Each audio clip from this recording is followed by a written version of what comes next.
মই নিজে ৰোপণ কৰা আম এতিয়া চাওক মই নিজে ছিঙি খাব পৰা হৈছোঁ। আপোনালোকৰ ঘৰতো এনেকুৱা ধৰণৰ আম পুলি ৰোপণ কৰিব, আপোনালোকেও খাবলৈ পাব। এয়া চাওক ইমান ডাঙৰ ডাঙৰ আম আৰু কিছুদিনৰ পাছত পকিব, মই নিজে খাব পৰা হ'ম। এয়া চাওক এই অমিতা গছজোপা দেখিছে নহয়, এই অমিতা গছজোপাও মই আৰু দাদা আৰু দেউতাৰ সৈতে ৰোপণ কৰা। এতিয়া চাওক মোতকৈও কিমান ওখ হয়। এই বগৰীজোপা হ'ল কাশ্মীৰ বল সুন্দৰী। আজি কিছুদিনৰ আগতে যে দেখিছিলে আমাৰ ভিডিঅ'সমূহত লমা লমা লাগি থকা এনেকুৱা প্ৰজাতিৰ বগৰী সৰু ডাঙৰ প্ৰায় 150 জোপামান আছে। নমস্কাৰ, এইফালে মোৰ লগত আছে এটা কণমানি ভাইটি, নাম হৈছে দিব্যজ্যোতি চেতিয়া। নমস্কাৰ দি দিয়া। নমস্কাৰ। এতিয়া আছো মই অসমৰ সকলোতকৈ কনিষ্ঠ কৃষকৰ লগত। অসমৰ সকলোকে পোৱালি কৃষক হয় নাই? হে আচ্ছা, কি কি খেতি কৰিছে এইবাৰ? এইবাৰ আম লগাইছো, জলকীয়া লগাইছো আৰু মধুৰিআম আৰু বিভিন্ন হেৰি নহয় কি কয়, আমবোৰ ইমান ধুনীয়াকৈ লাগি আছে যে থপা থপাকৈ, খাওঁ খাওঁ লাগে নাই? লাগে। তাৰপিছত হেৰি নহয় এই গছ মানে পুলি ৰুবলৈ দেউতাই শিকাই দিলে নেকি পোৱালি বা? হে এতিয়া চব ৰুব জনা হৈ গ'লা? আচ্ছা, হেৰি নহয় আৰু কি কয় স্কুলৰ পৰা কোন ক্লাছত পঢ়া এতিয়া? ক্লাছ 5। ক্লাছ 5ত? স্কুলৰ পৰা আহি পিনি মানে পুৰা ৰুই থাকা? তাৰপিছত হেৰি নহয় তুমি ৰোৱা গছ চবতকৈ ডাঙৰ কি হ'ল এতিয়া? মানে এতিয়া ডাঙৰ হ'ল নাই? বহুত ডাঙৰ হ'ল নাই কিবা? কি গছ হ'ল? আম গছ নে বেলেগ গছ? আম গছ, খাচী গছৰ পুলি আৰু ঢেৰ কিবা বিভিন্ন। আচলতে আপোনালোকে বহুতে এই ভাইটিটোক দেখি থাকে, আমাৰ ধনিৰাম চেতিয়া পুত্ৰ। আছো বৰ্তমান তিনিচুকীয়া জিলাৰ পেঙেৰিত, আৰু পেঙেৰিত আদৰ্শ কৃষক ধনিৰাম চেতিয়া ঘৰৰ তেখেতৰ যিখন বাৰী, আচলতে যিখন খেতি মাটিত আমি বৰ্তমান উপস্থিত আছোঁ। আৰু সময় যথেষ্ট হ'ল, সন্ধিয়া হৈ গ'ল, আহি পাওঁতে বহুত দেৰি হৈ গ'ল। আৰু এইফালে সকলোৱে দেখি থাকে ফেচবুকত খুব ধুনীয়াকৈ কৈ থাকে কিবা কিবি কথাবোৰ, কৃষি সম্পৰ্কৰ কথা খুব ধুনীয়াকৈ কৈ থাকে। আৰু এটা কথা সুধোঁ দেই, এতিয়া তুমি তেতিয়া গম পোৱা হৈ গৈছা কোনটো পুলি কেতিয়া ক'ত ৰুব লাগে, সেইখিনি পৰা গম পোৱা হৈ গ'লা? হে আৰু এতিয়া এই সময়খিনি পৰা ধুনীয়া নি গছ ৰোৱা পুলি ৰোৱা? এতিয়া কি কি পুলি ৰুলা? এতিয়া লিচু গছৰ পুলি ৰুইছে। তেজপুৰীয়া। এই তেজপুৰত যিটো 60 টকা দাম যে, বহুত দামী দামী পুলি ৰুইছে দেই এতিয়া সিহঁতৰ ঘৰত। আৰু ল'ৰাটোক আশীৰ্বাদ কৰিব আপোনালোকে যিসকলে ভিডিঅ'টো কাইণ্ডলি চাই আছে। ছ'চিয়েল মিডিয়াত খুব দেখি থাকোঁ, মানে খুব কম বয়সত দেউতাকৰ লগত শিকি মানে খেতি সম্পৰ্কে অলপ জ্ঞান অলপ আহি গৈছে। মানে কি হ'ল, মানুহে এইবোৰ দেখি মানে দেউতাক দেখি শিকা হয় নাই? এইবোৰ ক'তো বেলেগত শিকাৰ কথা নহয়, এইবোৰ দেখি শিকা। আৰু এনেকেই মই ভাবোঁ মানে এটা পঢ়া শুনাও হ'ব। বহুত কৃষক হ'বলৈ মন আছে নে পঢ়ি পিনি কিবা চাকৰি কৰিবলৈ মন আছে? কৃষক হ'বলৈ মন আছে, কিন্তু চাকৰিও কৰিব লাগিব পালে, হয় নাই? দুইটা কাম কৰিব লাগিব, দুইটা কাম। আৰু এতিয়া কথা পাতিম আমি ধনিৰাম দাৰ লগত। আচলতে আৰম্ভণিটো ইয়াৰ পৰা কৰিলোঁ। মানে খুব সদায় ছ'চিয়েল মিডিয়াত দেখি থাকোঁ, মোৰ খুব মৰম লাগে, ই খুব ধুনীয়াকৈ কামবোৰ দেখাই থাকে। ব'লক এতিয়া চাওঁ, তেখেতৰ বাৰীখন দেখাম আৰু তেখেতৰ লগত বহুত কথা পাতিবলগীয়া আছে। গতিকে ভিডিঅ'টো পাছৰখিনি আমাৰ লগত চাই থাকক। আৰু এতিয়া আমি কথা পাতিম কৃষক ধনিৰাম চেতিয়া। কৃষক হিচাপে পৰিচয়টো কেনেকুৱা লাগে? তো পোনপ্ৰথমে এটা মোৰ এই ক্ষুদ্ৰ কৃষি ক্ষেত্ৰখনলৈ আপোনাক স্বাগতম জনাইছোঁ। আৰু আজি আপুনি অহাত খুবেই সুখী বুলি ক'ব লাগিব। আৰু আপোনাৰ প্ৰশ্নটোৰ উত্তৰ এই ক্ষেত্ৰত মই কি বুলি দিম, আৰু আচলতে খুবেই সুখী হওঁ, কাৰণ কৃষকৰ ওপৰতে যিমানখিনি ব্যক্তি থাকে বা উৰণ বুৰণ গজন ভ্ৰমণ প্ৰায় 4 শ্ৰেণীৰ জীৱ সম্পূৰ্ণ নিৰ্ভৰ কৰিবলগীয়া হয়। সেই হিচাপে নিজকে বহুতে সুখী বুলি ক'ব খোজোঁ। আৰু এটা প্ৰশ্ন সোধোঁ দেই, মানে কি হ'ল আগতে মানে কি হ'ল কৃষকটো মানে অলপ হেৰিয়ে আৰু মানে অলপ নেগলেক্ট কৰাৰ নিচিনাই, এই খেতিহে কৰে।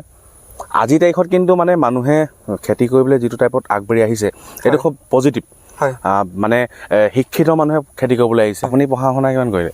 মই হায়াৰ ছেকেণ্ডেৰী কমপ্লিট কৰিলোঁ, কিন্তু গ্ৰেজুৱেশ্যন কমপ্লিট কৰিব নোৱাৰিলোঁ। ঘৰৰ আৰ্থিক অৱস্থা ইমান এটা ভাল নহয়, ডিগ্ৰী ছেকেণ্ড ইয়েৰলৈকে গৈ সামৰিলোঁ। মানে আপুনিতো শিক্ষিত মানুহ, তো মানে কি হ'ল কথাটো শিক্ষাৰ কথাটো কেলৈ সুধিলোঁ, মানে এনেকুৱা কথা এটা আছিলে আগতে, সিনো কি কয়, সিনো খেতিহে কয়, সেই বস্তুটো আছিলে।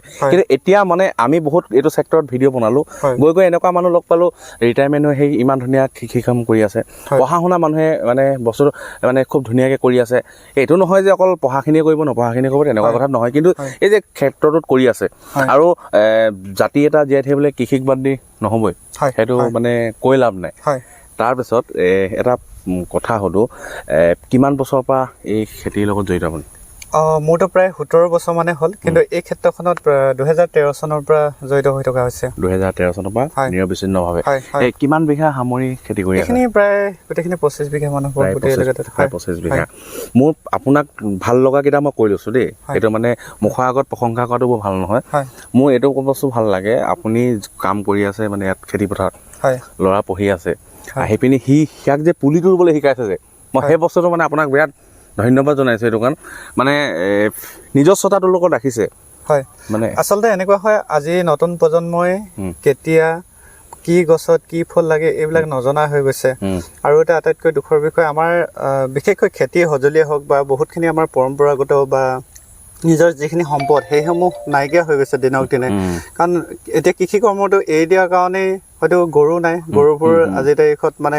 কি হৈ গৈছে ট্ৰেক্টৰ ঠাই লৈছে গৰু ঠাইত তেনেকুৱা ধৰণে ক্ৰমান্বয়ে ঠিক তেনেদৰে ঢেঁকীবিলাক নাইকিয়া হৈ গৈছে আৰু এনেদৰে ক্ৰমান্বয়ে কিছুমান বস্তু প্ৰায় বিলুপ্তি ঘটিছে ঠিক তেনেদৰে গছ গছনি বা বিভিন্ন প্ৰজাতিৰ ফল মূলবিলাকো নাইকিয়া হৈ গৈছে সেইটো কাৰণে সৰু এটা চেষ্টা যাতে নতুন প্ৰজন্মৰ মাজত চিনাকি কৰি দিব পৰা যায় আৰু এইফালে কেমেৰাটো ঘূৰাই দিয়ক এই যে মোৰ পিছফালে আমজোপা দেখিছে এই আমজোপা দাদা পোৱালি মানে অকণমানিটো এওঁ ল'ৰা দুটা আছে তেওঁ মানে তিনিজনে ৰোৱা মানে কি হ'ল এওঁ এতিয়া এই আমজোপাত দাদা কিমান 3 বছৰ 3 বছৰ হৈছে এই আমজোপা 3 বছৰ হৈছে আৰু 3 বছৰত মোতকে ওখ হৈ গৈছে আৰু এটা মই ভিডিঅ' দেখিছিলো আপুনি আমবোৰ এখন কাটি আছিলে সেই কথাটো কওকচোন বাৰু মানে মই চালো ভিডিঅ'টো কাটি দিলে কি হয় তেনেকুৱা ধৰণে যদি কাটি দিয়া হয় তেতিয়া গছৰ গঠনটো ভাল হয় আৰু সেইটো কাৰণে কাটি দিয়া হৈছিলে কিন্তু কেতিয়া কাটিব লাগিব গছৰ কোন অংশত কাটিব লাগিব কেনেকুৱা ধৰণৰ পুলিবিলাক কাটিব লাগিব তাৰ কিছুমান কথা জানিবলগীয়া থাকে এই যিজোপা আম এইজোপা কেইবছৰৰ পৰা লাগে আমজোপা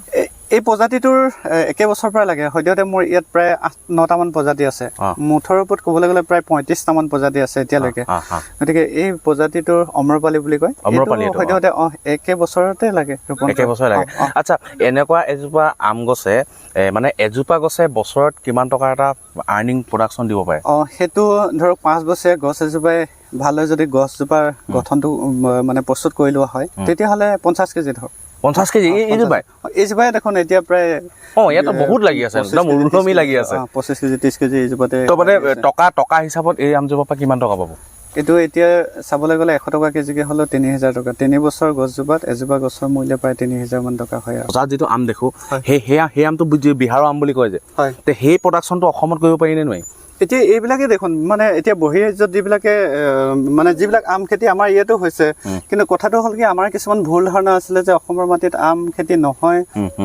নপকিব টেঙা হ'ব ফাটি যায় এনেকুৱা কিছুমান ধাৰণা আছিলে কিন্তু অৱশ্যে কিছুমান প্ৰজাতিলৈ হ'ব পাৰে কিন্তু আমাৰ অসমৰ মাটিতো কৰিব পৰা খুব ভাল প্ৰজাতি আছে উদাহৰণস্বৰূপে এইটো অম্ৰপালি হিমসাগৰ তাৰপিছতে যিটো লেঙৰা মল্লিকা সেই ডাঙৰটো তেনেকৈ আৰু কিছুমান প্ৰজাতি ইতিমধ্যে যিহেতু মই পৰীক্ষামূলকভাৱে কৰিছোঁ এইকেইটা ভাল ফলাফল পাওঁ বা তেনেকুৱা পাইছোঁ কাৰণে ক'ব পাৰিছোঁ নিঃসন্দেহে কোনোবাই যদি লগাব খোজে লগাব পাৰিব কিন্তু আৰু কিছুমান তেনেকৈ পৰীক্ষামূলকভাৱে ৰোপণ কৰিছোঁ হয়তো 2 বছৰ পিছতে তাৰ ফলাফল দিবলৈ যিটো যে আমি এতিয়া হেৰিটো দেখি থাকো আপোনাৰ কি কয় অমিতাটো মানে কি হ'ল ৰেড লেডি আৰু কি নামকেইটা আছে যে এতিয়া সেই অমিতাৰ বজাৰখন অসমত কেনেকুৱা সেইখন আমাৰ অসমত খুবেই ভাল কথা মানে এখন ভাল বজাৰ আছে আচলতে বজাৰখন এনেকুৱা হয় যেতিয়া নিৰ্ভেজাল ৰূপত বা জৈৱিক পদ্ধতিৰে কৃষি কৰ্ম কৰা হয় তেতিয়াহ'লে প্ৰায়বিলাকৰ এখন ধুনীয়া বজাৰ আছেই আমাৰ অসমত কিন্তু তেনেকুৱা ধৰণে আচলতে জৈৱিকভাৱে কৰিব লাগিব যিহেতু আজিৰ তাৰিখত মানুহে স্বাস্থ্যৰ প্ৰতি যথেষ্টখিনি সজাগ সচেতন হৈছে গতিকে সেইটোৱে কওঁ আৰু মানে এই লাষ্টত এটা প্ৰশ্ন সোধো সেই কথাটো মানুহক ডাইৰেক্টলি সুধিব নাপায় কিন্তু হ'লেও আমি সুধো কেলে মানে 10জন ইয়াত আকৰ্ষিত হ'ব লাগিব আৰু মানে আগবাঢ়ি আহিব লাগিব আপোনাৰ খেতি কৰি উপাৰ্জনটো মানে বা বছৰেকীয়া হওক মাহেকীয়া হওক সেইটো কিবা আভাস এটা দিব পাৰি নি আমাৰ দৰ্শকক হয় নিশ্চয়কৈ সেইটো কথা প্ৰায় জানিব বিচাৰিব জনাটো স্বাভাৱিকেই কিন্তু মোৰ ক্ষেত্ৰত এই উত্তৰটো একেষাৰ মই দিব নোৱাৰোঁ যিহেতু মই 2013 চনত ইয়াত তেনেকুৱা ধৰণে প্ৰায় 4 বিঘা মাটি মই লিজত লৈ খেতি কৰিছিলোঁ আৰু সেই ঠাইতে মই আলু পৰৱৰ্তী সময়ত ভোট জলকীয়া কৰিছিলোঁ ভোট জলকীয়া বিক্ৰী কৰি মই এটা কমত জোৰ পাইছিলোঁ বুলি ক'ব লাগিব আৰু তাৰ পৰা সেই 4 বিঘা মাটি গৃহতে মোক বিক্ৰী কৰিছিলে যিহেতু এখন নদীখন এই নদীখনৰ পাৰত যিমানখিনি মাটি আছিলে চন পেলাই ৰাখিছিলে নদীৰ ভয়ত খেতি বাতি নকৰিছিলে আৰু সেইখিনি মই মাটি কিনি লোৱাৰ পিছতে আৰু 2 মানুহে মোৰ কাষ চাপিছিল খেতি কৰিবলৈ আহিলে তেনেদৰে মই প্ৰতি বছৰে বিভিন্ন ধৰণৰ ঋতুকালীন শস্য সমান্তৰালভাৱে যেতিয়া উদ্যান শস্য ৰোপণ কৰিলোঁ তেতিয়া কেতিয়াবা যদি কিবা এটা পালোঁ সেইটো মাটি এটুকুৰা ল'লো তাৰপিছত আকৌ নেক্সট টাইমত কি হ'ল মানে ফেঞ্চিং কিনিলোঁ তাৰ পিছৰ বছৰ আকৌ পুলি কিনিলোঁ এনেদৰে কৰি কৰি প্ৰায় এতিয়া 25 বিঘামান আৰু মানে খেতিৰ ওপৰত ভিডিঅ' বনাই মই এটা কথা খুব মানে এটা আইডিয়া এটা কৰি ল'লোঁ বুজি ল'লোঁ মানে কোনোবা এটা লোকচান হ'ব পাৰে কোনো এটা উঠাই দিয়ে সেইটো কথাই মই প্ৰায় মোৰ সামাজিক মাধ্যমৰ জৰিয়তে কওঁ যে কেৱল কৃষি কৰ্ম কৰিলে নহয় যে কৃষি কৰ্ম এনেকুৱা ধৰণে কৰিব লাগে যাতে এটা আনটো পৰিপূৰক হিচাপে কোনোবা এটা যদি কিবা লোকচানো হৈ যায় কোনোবা এটা যাতে উদ্ধাৰ কৰে আৰু এনেকুৱা ধৰণৰ কৃষি কৰ্ম কৰিব লাগে যিটো কৰাৰ পিছত বাৰে বাৰে মানে তাৰ পৰা উৎপাদন পাই থকা হয় মানে সুদীৰ্ঘ সময়ৰ কাৰণে নহ'লেও মানে ধৰক এবছৰ বা দুবছৰ পৰ্যন্ত এতিয়া চাবলৈ গ'লে অমিতা খেতিটো এনেকুৱা এটা খেতি গোটেই বছৰ বা দুবছৰ পৰ্যন্ত উৎপাদন পাই থকা হয় বেঙেনা খেতিটো পাই থকা হয় ঠিক তেনেদৰে আম খেতি বা এনেকুৱা উদ্যান শস্যবিলাক বছৰ বছৰ পাই থকা হয় হয়তো এবছৰ প্ৰাকৃতিকতাৰ কাৰণে নষ্ট কৰিব পাৰে কিন্তু পিছৰ বস্তুটো পোৱা যাব তেনেকুৱা এইখিনি আছিলে ভিডিঅ'টো আচলতে আহি ধনিৰাম চেতিয়াদেৱৰ ওচৰত আহি উপস্থিত হ'লোঁ তেখেতৰ বাৰীখন দেখালোঁ আৰু প্ৰথমতে তেখেতক মই সুধিছিলোঁ যে কৃষক হিচাপে আপুনি গৌৰৱ কৰেনে এই প্ৰশ্নটো সোধাৰ কথা এটা আছিলে এজন ব্যক্তি আছে তেখেতৰ ডিব্ৰুগড় লখিমপুৰ ফালে ঘৰ মানে গাড়ীত চবে লিখি থয় এডভকেট কিবা ডক্টৰ তেওঁ লিখি থৈছে কৃষক বুলি ডাঙৰকৈ তো সেইকাৰণে মই এই প্ৰশ্নটো সুধিলোঁ এদিন তেখেতৰ ওচৰলৈ যাম তো গতিকে আজি এইফালে আহিছিলোঁ ককাইদেউৰ ওচৰত আহিলোঁ ভিডিঅ'টো প্ৰস্তুত কৰিলোঁ ভাল লাগিলে ভিডিঅ'টো কাইণ্ডলি তাত শ্বেয়াৰ কৰি দিব বন্ধু মহলৰ মাজত নতুন ভিডিঅ' এটাত আকৌ লগ পাম ধন্যবাদ